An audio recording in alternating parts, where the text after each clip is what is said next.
mga bata, kumusta na kayo? Yan, so ngayon muli tayo ay magkakaroon ng Kids Online Worship Service. Excited na ba kayo? Okay, very good. So, kumusta naman kayo dyan? Anong ginagawa nyo? Handa na ba kayong makinig? Handa na ba kayong matuto ng salita ng Diyos? Yan, very good. So, sige nga, kumustahin muna natin ang mga bata from P. Alcantara. Hello! From San Gabriel, Nagcarlan, San Lucas, sa Cavite, at sa iba pang mga lugar. Hello, hello sa inyo! Kumusta na kayo? Yan, so sana ay makasama din namin kayo face to face. Okay mga bata, so para paumpisahan ang ating pag-aaral ngayon, tayo munang manalangin. So pikit ang mata at tungo ang ulo. Sumunod kay teacher. Panginoon, maraming salamat po sa araw na ito na pinagkaloob mo sa amin. Salamat po dahil kami muli ay makakapag-aral ng iyong salita. Gabayan niyo po ang aming guro at ang bawat isa sa amin na mga bata na makikinig. Lord, salamat po sa lahat ng biyaya na aming natatanggap at patawad din po sa aming mga kasalanan. Nawa po, marami kaming matutunan ngayong araw na ito at maisapamuhay po namin ito araw-araw. Salamat po, Ama, sa pangalan ni Jesus. Amen.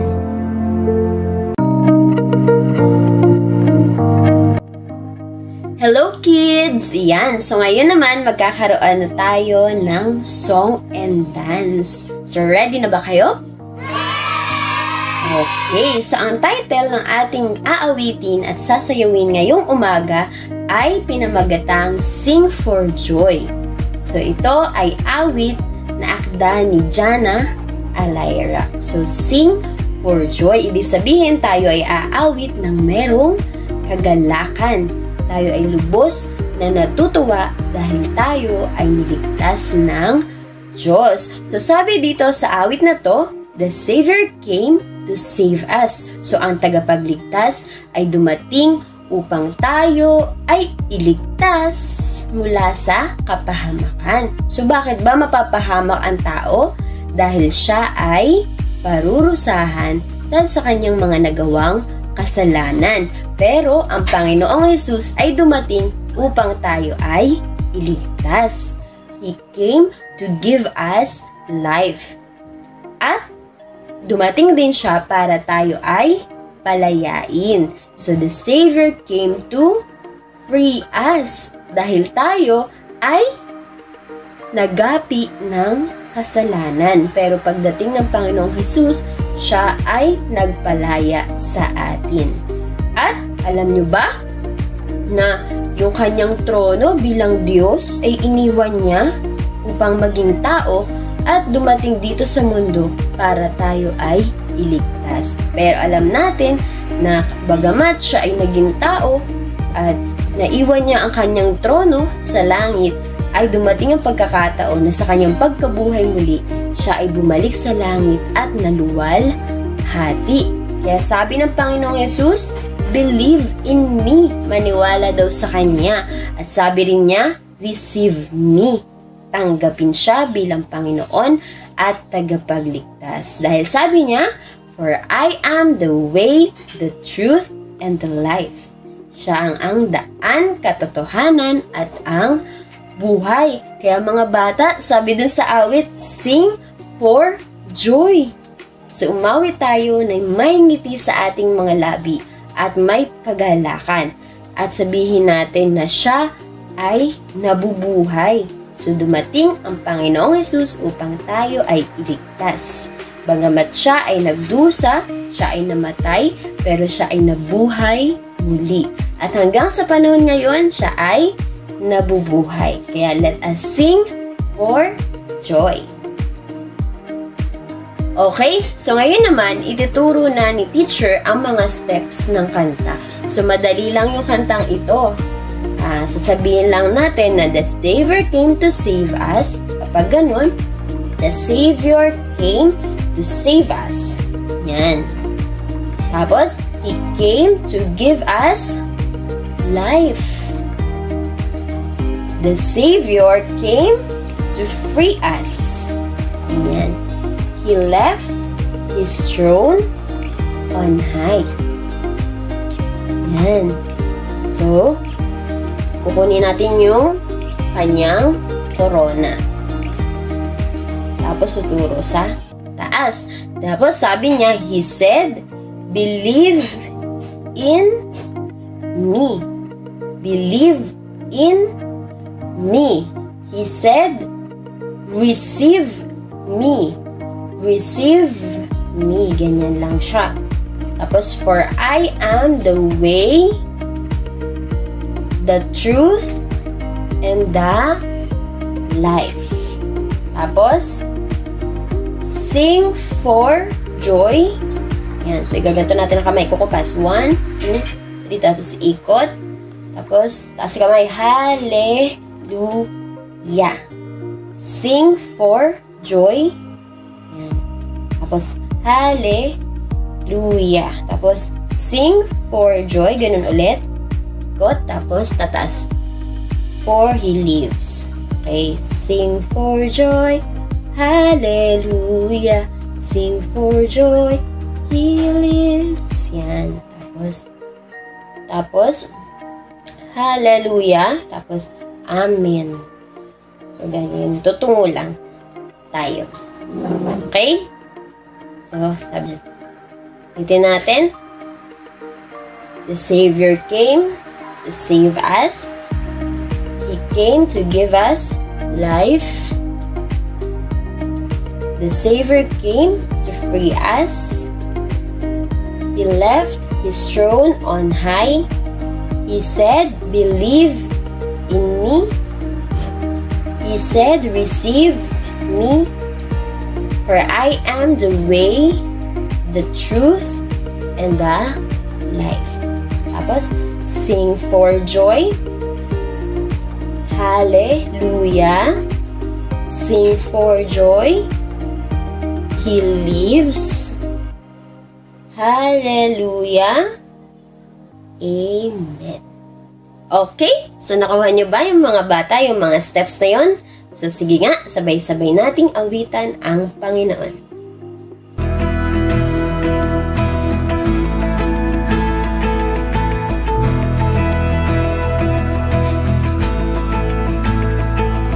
The Savior came to save us. The Savior came to save us. He came to give us life. To give us life. The Savior came to free us. The Savior came to free us. He left His throne on high. He left His throne on high. He said, believe in me. Believe in me. He said, receive me. Receive me.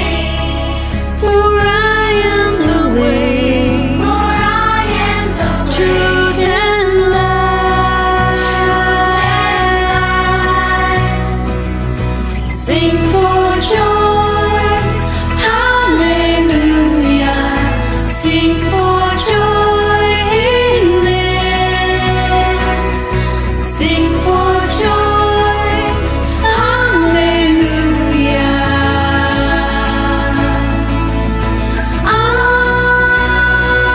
Amen.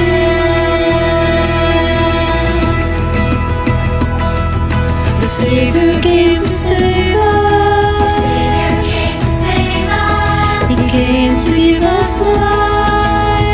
To give us life. The Savior came to free us. Savior came to free us. He left His throne on high. He left His throne on high. He said, believe in me.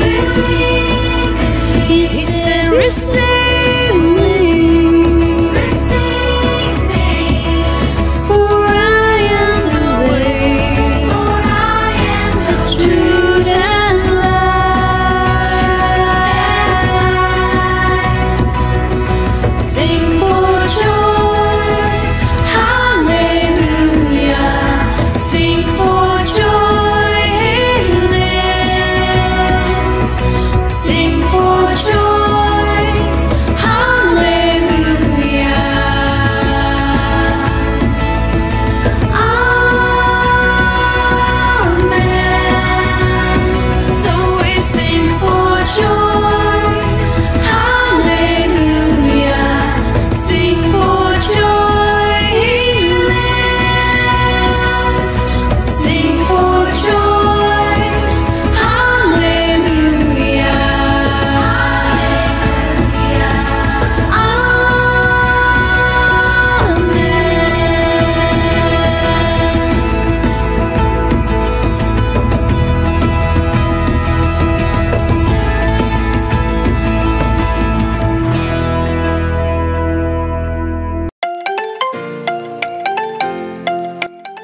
Yan, so for our announcements, ang ating susunod na Kids Online Worship Service ay sa darating na May 19, 2024. So, 3rd Sunday.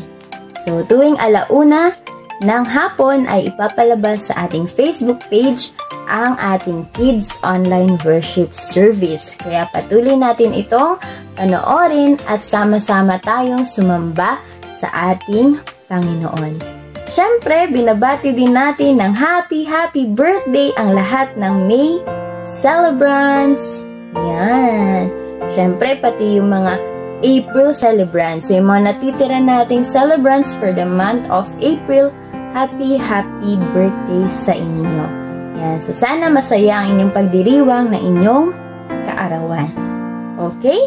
So, syempre, huwag natin kakalimutan na patuloy na subaybayan ang mga pinupost ng ating Facebook page at Gospel Coalition Church. Yan. So, may mga post doon na maaari nyo, maaari kayong mag-comment, maaari kayong mag-like and share. Lalo na yung ating KOWS. So, share, like, and comment lang kayo doon, mga bata. At invite nyo rin ang iba pang mga bata. So, sana makasama namin kayo sa face-to-face yung mga bata na pwedeng umattend sa church. In-invite din po natin ang inyong mga magulang sa ating online worship service every 2 p.m. every Sunday. Yan. Okay? So, wag niyo pong kakalimutan ang mga announcements. So, ngayon naman, ihanda natin ang ating sarili sa pakikinig ng isang Bible story, ang pagtuturo ng salita ng Diyos. So, okay, bawal ang maingay, umupo ng ayos at makinig kay teacher. Thank you! Bye-bye! See you later!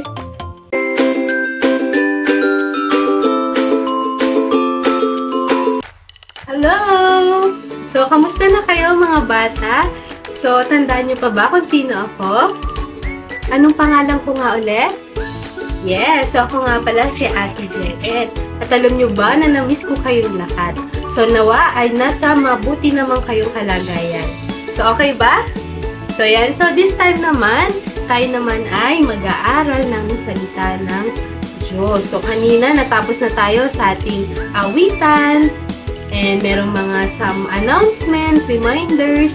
And ngayon naman, mag-focus naman tayo para sa pinakamahalaga ding bahagi ng ating Kids Online Worship Service. So, ito yung ating Bible lesson. And then, later on, meron din tayong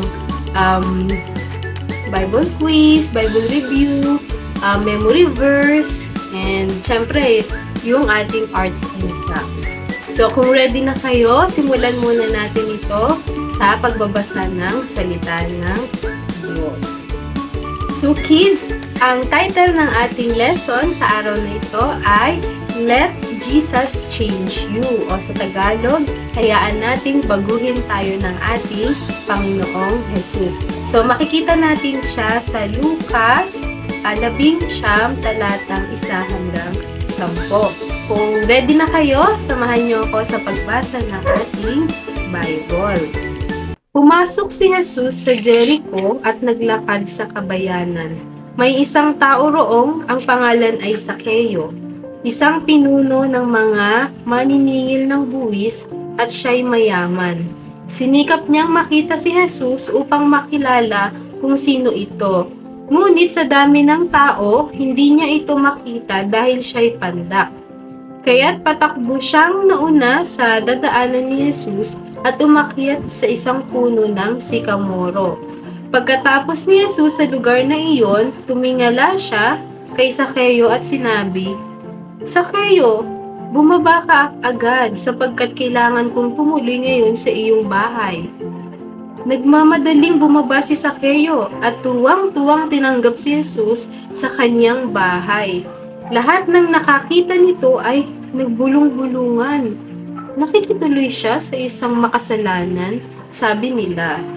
Tumayo si Sakeo at sinabi niya kay Jesus, Panginoon, ipamimigay ko po sa mga mahihirap ang kalahati ng aking mga kayamanan.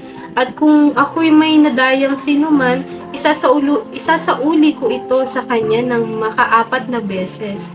At sinabi sa kanya ni Jesus, ang kaligtasan ay dumating ngayon sa sambahayang ito, sapagkat anak din ni Abraham ang taong ito. Ang anak ng tao ay naparito upang hanapin at iligtas ang nalitaw. So yan, natapos na tayo sa ating Bible story. At ngayon naman, atin namang pag-aralan at unawain kung ano ba ang sinasabi sa ating Bible story. So ano nga ulit ang title ng ating pag-aaralan sa araw na ito? Yes, Let Jesus Change You. At yon sa ating title, meron tayong pag-aaralan dito sa ating sa Bible ng patungkol kung paano ang isang lalaki o isang taong ito ay binago din ni Jesus. So, simulan na natin sa ang ating pag-aaral. So, handa na ba kayo?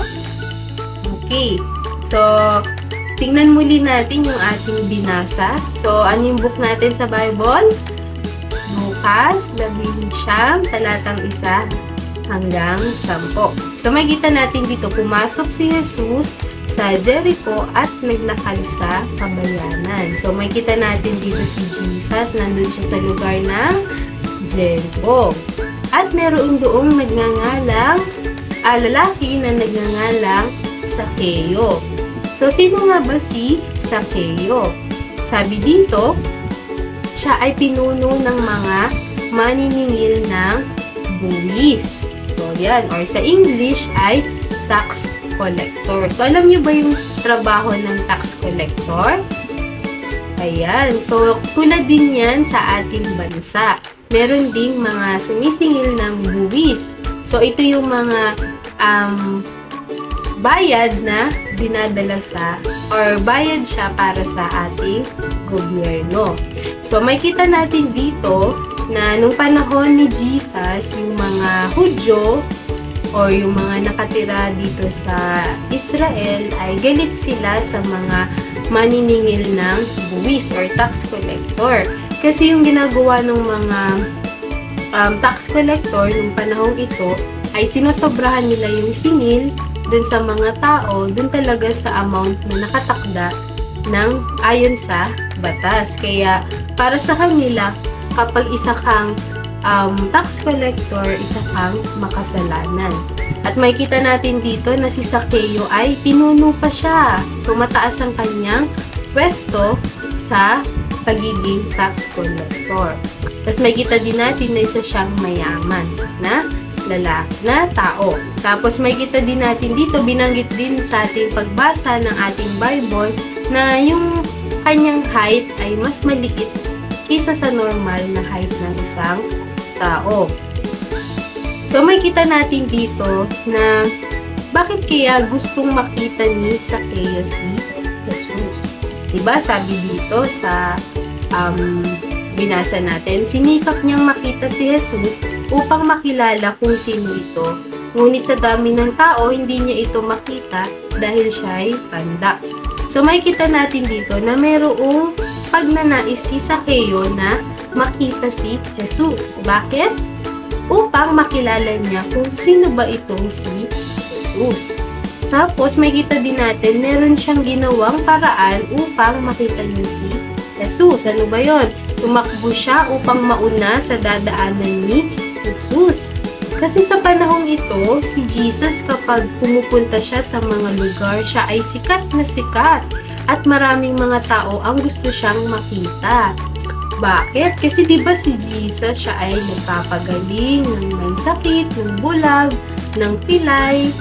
Nagpakain din siya ng maraming tao. At dahil doon, nakilala si Jesus. At sa panahong ito, marami ring tao ang gustong makalapit kay Jesus. So, anong ginawa ni Sakeo? Umakyat siya sa puno ng sikamoro.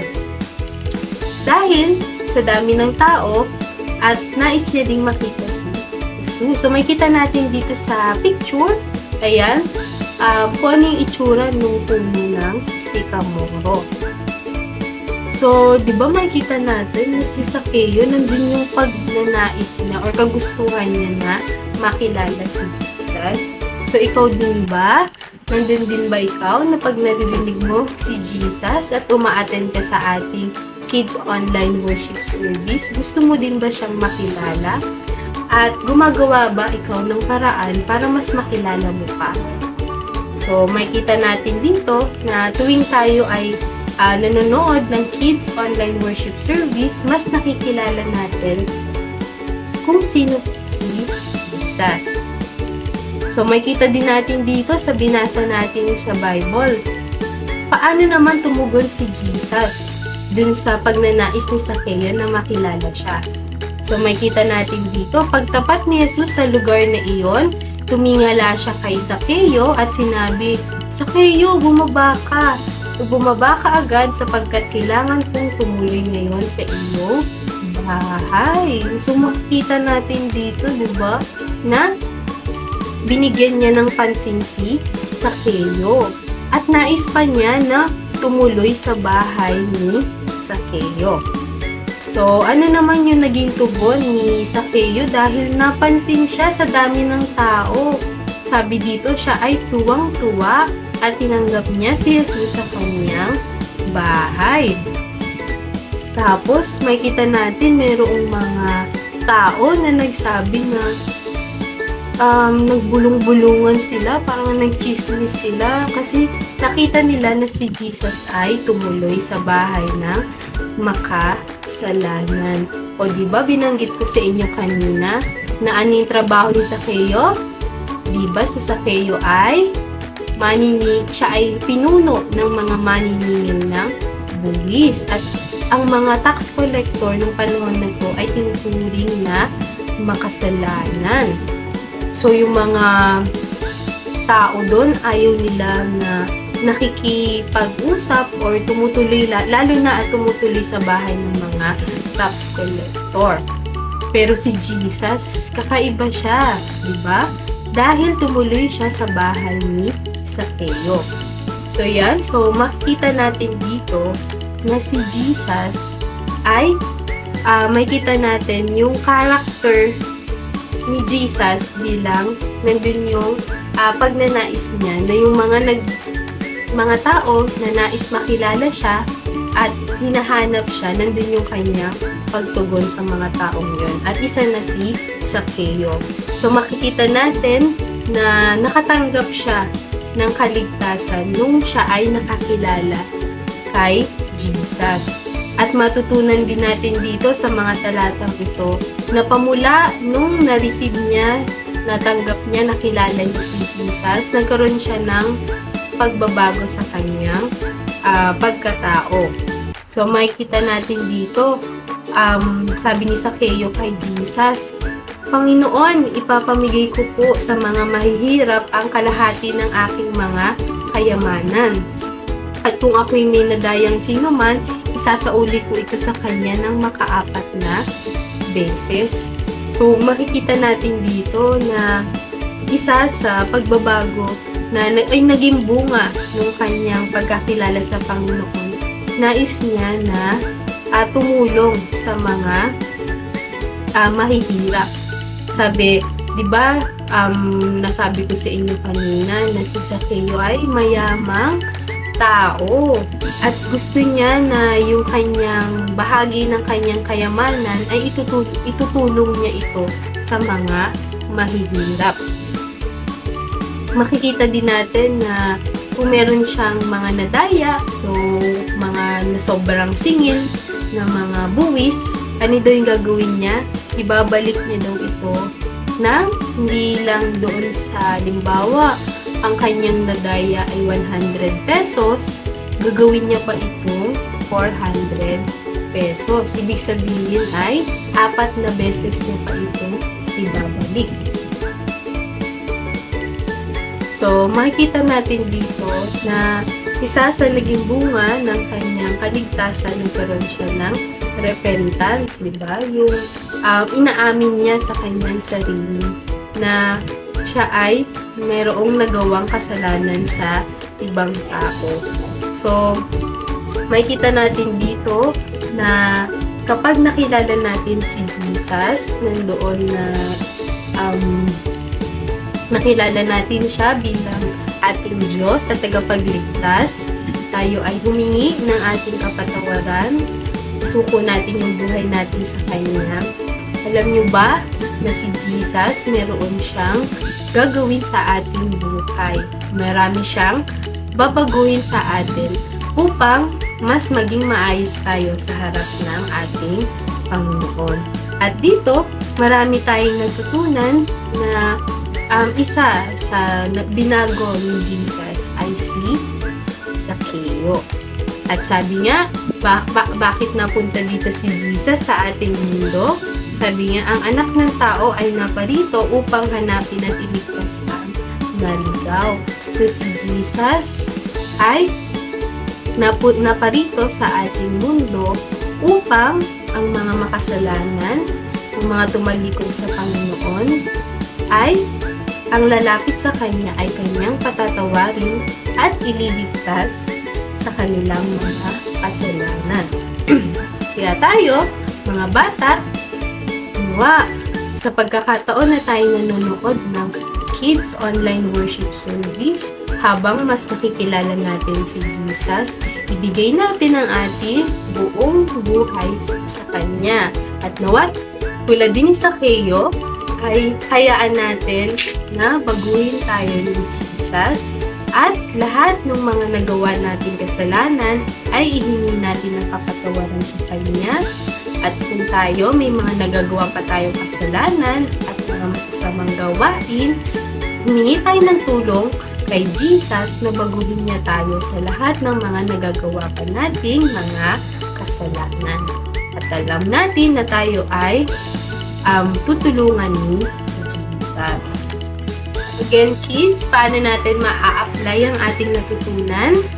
So, hayaan natin na si Jesus ay baguhin tayo kung paano tayo magsalita, mag-isip, at kumilos, at yung ating mga ugali. Okay, kids? Kasi kung sa ating sarili lang, hindi natin kaya. Pero sa tulong ni Jesus, magagawa nating mabago at maging mas maayos tayo sa harap ng ating Panginoon.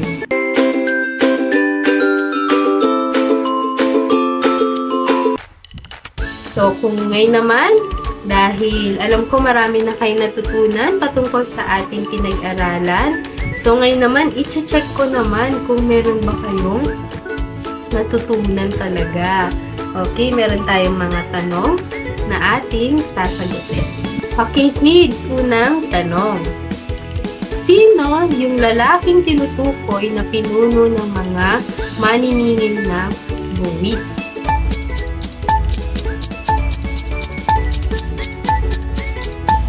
Yes, tama. Siya si Zaccheo. Okay, next.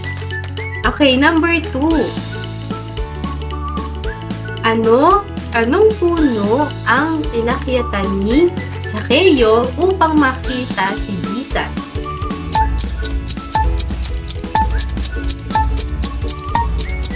Yes, tama. Puno ng sikamoro. Okay, number 3.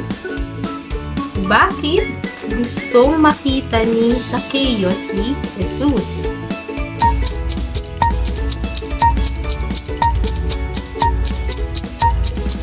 Yes, tama. Nais ni Zaccheo makita si Jesus dahil gusto niyang makilala kung sino ito. Number 4. Ano ang naging tugon ni Jesus sa pagnanais ni Zaccheo na makita siya?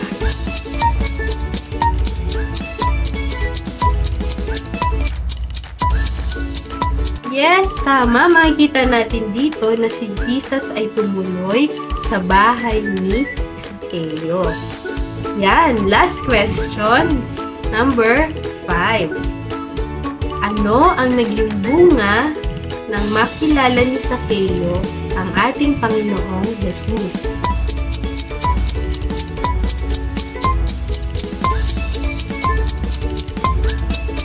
Yes, tama. Nagkaroon siya ng pagbabago sa kanyang buhay. So, palakpakan nga natin yung bawat isa. Sinong perfect? Taas ang kamay. Ayan. So, nawa, marami tayong natutunan sa araw na ito. Okay, so ngayon naman, darako naman tayo sa ating memory verse. So, handa na ba kayong magsaulo ng mga talata na galing sa Bible? Okay, so manggagaling ito sa Tito 2, talatang 12. Pero basahin muna natin itong 11 din. Okay, so sa English ay Titus chapter 2 verses 11 to 12. So sabi dito, sapagkat nahayag na ang kagandahang loob ng Diyos na nagdudulot ng kaligtasan sa lahat ng tao. Ito ang nagtuturo sa atin na talikuran ang makamundong pamumuhay at damdaming makalaman. At mamuhay tayo sa daigdig na ito ng may pagpipigil sa sarili, matuwid at karapat-dapat sa Diyos. So, di ba mga bata, makikita natin dito, no, hindi pa natin nakikilala si Jesus, di ba tayo ay namumuhay ng makasalanan? Di ba parang maraming tao na gumagawa sila ng mga ayaw ng Diyos. Okay, yung tao na nakatanggap ng kaligtasan mula sa Diyos, nagkakaroon siya ng pagbabago sa kanyang buhay. Sabi nga dito, nagagawa niyang talikuran yung mga makamundong pamumuhay. Yung dati, gusto mo laging manuntok, manakit, mang-away, pero nung gusto mo rin na nanggagaya sa iyong kaklase or sinasabihan mo siya ng mga masasakit na salita, diba? Ganun yung mga bata. Pero, dahil nakikilala mo na si Jesus, unti-unti ka nang nababago. Mas gusto mo na silang maging kalaro, maging kaibigan, at ayaw mo na rin silang nasasaktan. So, ganun yung mga kumikilala sa Lord. Nababago ang kanilang buhay. Yan. Tapos dati, parang gusto mo pag Sunday ay maglalaro ka, pupunta ka sa ganitong lugar. Pero, dahil nakikilala mo na si Jesus, mas gusto mo nang umattend ng church, manood ng kids online worship service. So, ganun ang ating Panginoon. Meron siyang binabago sa ating buhay. So, ngayon naman, sauluhin natin yung mga talatang ito. Okay, basahin ko ulit. Tito 2, talatang 12. Ito ang nagtuturo sa atin na talikuran ang makamundong pamumuhay at damdaming makalaman. At mamuhay tayo sa daigdig na ito ng may pagpipigil sa sarili, matuwid at karapat-dapat sa Diyos. So, basahin natin itong verse. Tapos, kapag binasa natin yung salitang mamuhay, tatayo tayo. Tapos, uupo na ulit tayo kapag binasa natin yung ibang mga verse. Okay, try nga natin. Okay, paano ulit magsaulo? So, babasahin muna natin yung Bible verse. So, Tito 2, talatang 12. Ito ang nagtuturo sa atin na talikuran ang makamundong pamumuhay at damdaming makalaman. At mamuhay. O, tayo tayong lahat. Kasupo na ulit. Ayan, mamuhay tayo sa daigdig na ito ng may pagpipigil sa sarili, matuwid at karapat-dapat sa Diyos. Next, ano naman yung tatayo tayo? Okay, pag naman binasa yung salitang nagtuturo, tatayo tayo. So, saan tayo tatayo? Nagtuturo at namumuhay. Tapos, dagdagan na rin natin yung last na Diyos. Okay? So, basahin ulit natin. Tito 2, talatang 12. Ito ang nagtuturo sa atin. Ayan, so, tumayo ba kayo sa nagtuturo? na talikuran ang makamundong pamumuhay at damdaming makalaman. At mamuhay tayo sa daigdig na ito ng may pagpipigil sa sarili, matuwid at karapat-dapat sa tayo, Diyos. Tito 2, talatang 12. Okay, kids, for the last time, basahin natin ito. Tapos, mag-recite tayo sa mga nakasa ulo. Okay ba? Okay, for the last time, let us read this verse. Tito 2, talatang 12. Ito ang nagtuturo sa atin na talikuran ang makamundong pamumuhay at damdaming makalaman at mamuhay tayo sa daigdig na ito ng may pagpipigil sa sarili, matuwid at karapat-dapat sa Diyos. Tito 2, talatang 12. So, palakpakan nga natin yung bawat isa. And very good. And congrats sa mga nakasaulo ng ating memory verse. So, wag natin kakalimutan, alalahanin natin itong mga sinasabi sa Bible at i-apply natin ito sa ating pang-araw-araw na buhay.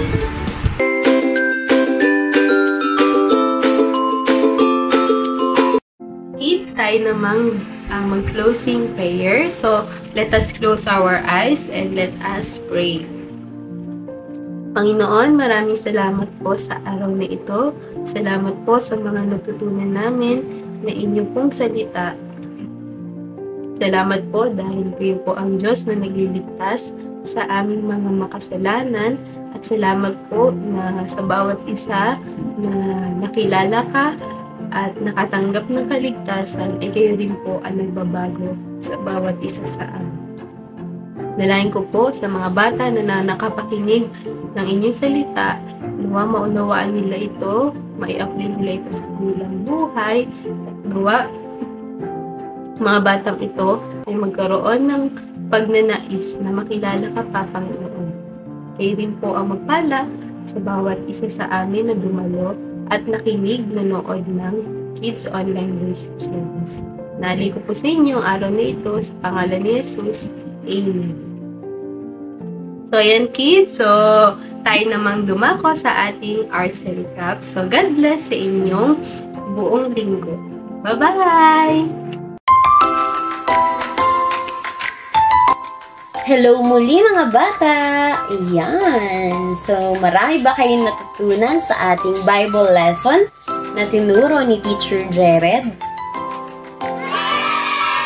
Okay, very good. So, marami kayong natutunan. So, di ba, ang isa pang armor ng isang Kristiyano para siya ay patuloy na manampalataya sa Diyos, kailangan niya isuot ang helmet of salvation. Tama. Kaya ngayon mga bata, gagawa na tayo ng arts and crafts. So, gagawa tayo ng helmet. Alam nyo ba ang itsura ng helmet ng mga Roman soldier? Okay. So, sige. Ngayon, gagawa tayo ng helmet ng isang Roman soldier. At sumisimbolo ito ng helmet of salvation. Sige. Get ready mga bata. So, i-ready natin ang mga susunod na art materials. Yeah. So, ngayong nakahanda na ang ating mga materials, yan. So, itupi muna natin siya sa 2 para makagawa tayo ng 4 na strips.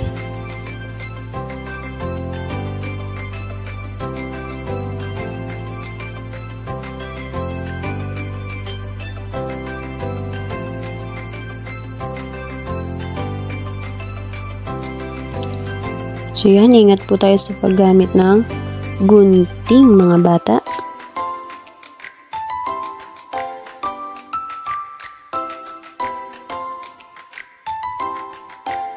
Yan, so ngayon naman, pagdikitin natin yung 2 strips para makagawa tayo ng korteng bilog.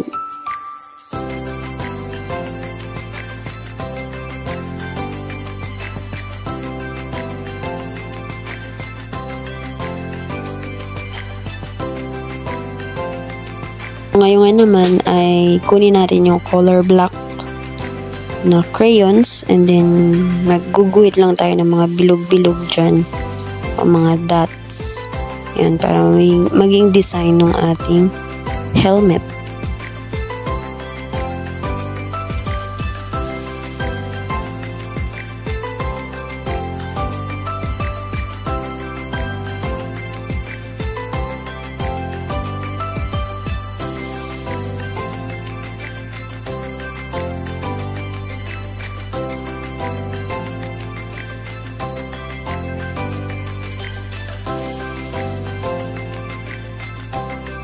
Yan, so ngayon naman ay pagdikitin na natin siya.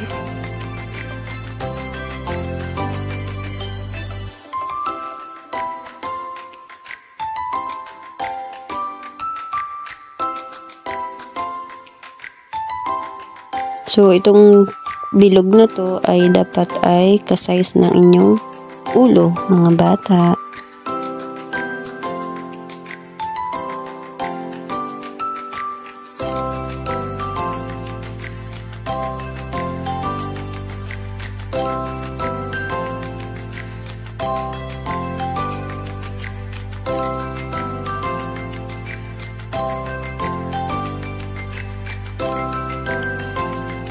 Dito naman ay gagawin natin yung pinakabubong ng helmet. So, yung pinaka-ibabaw.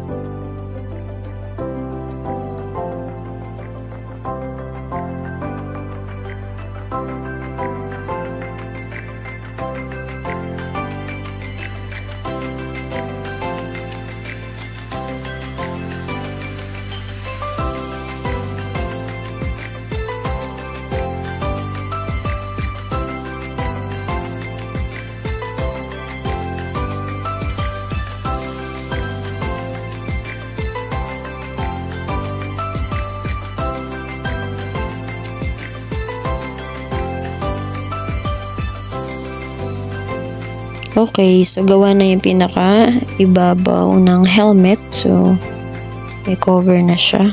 So, ngayon naman ay gawin natin yung magko-cover ng tenga, ng batok, at ng parteng pisngi.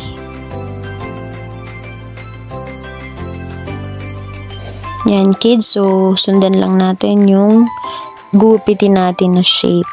So, medyo pa-slant, pa-curve lang na korte yan. Para yan yung magiging unahan doon sa helmet.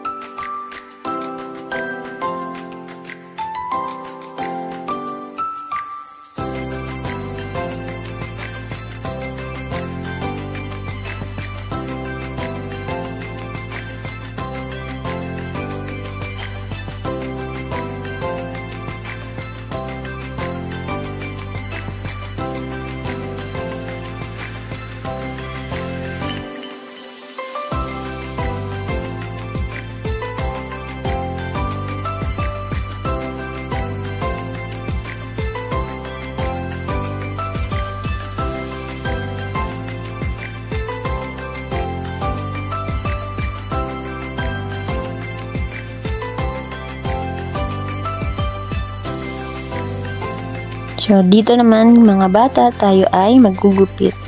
Gugupitin natin yung parteng laylayan. So, magiging strip-strip siya. So, magiging disenyo ng ating helmet and then drawing ulit ng mga dots. So, maaring na din kulayan ng buo itong ginagawa nating helmet.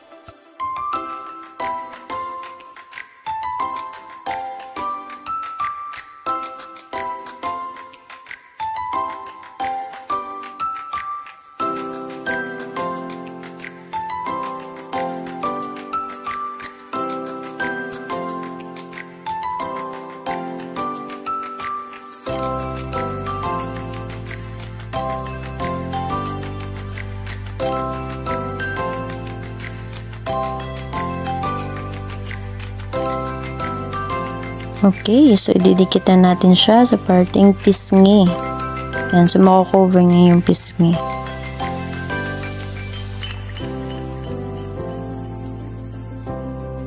So mga bata, kailangan din nating coveran yung part ng likod o ng batok para maging protection.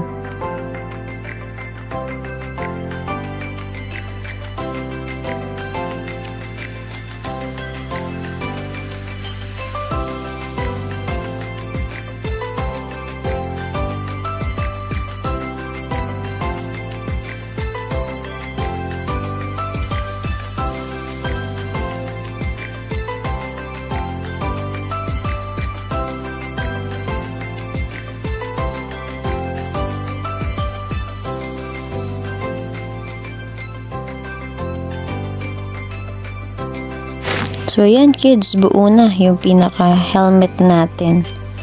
Yan. So, ngayon naman, prepare natin yung magiging disenyo sa tuktok nito.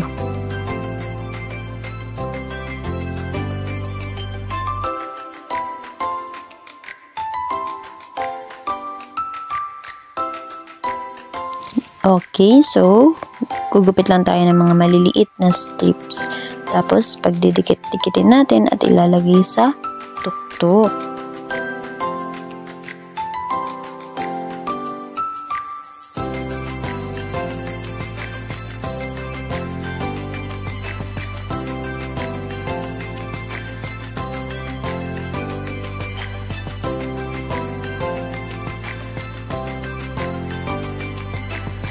Yay! Tapos na tayo sa ating helmet. Mga bata, maaari nyo pa rin itong kulayan o lagyan nyo din ng mga, pwede rin lagyan ng pampatigas na papel o karton. At kulayan natin. Yan. Okay, so kids, lagyan nyo din ng salitang salvation ang helmet na ito. Bye-bye kids! Thank you!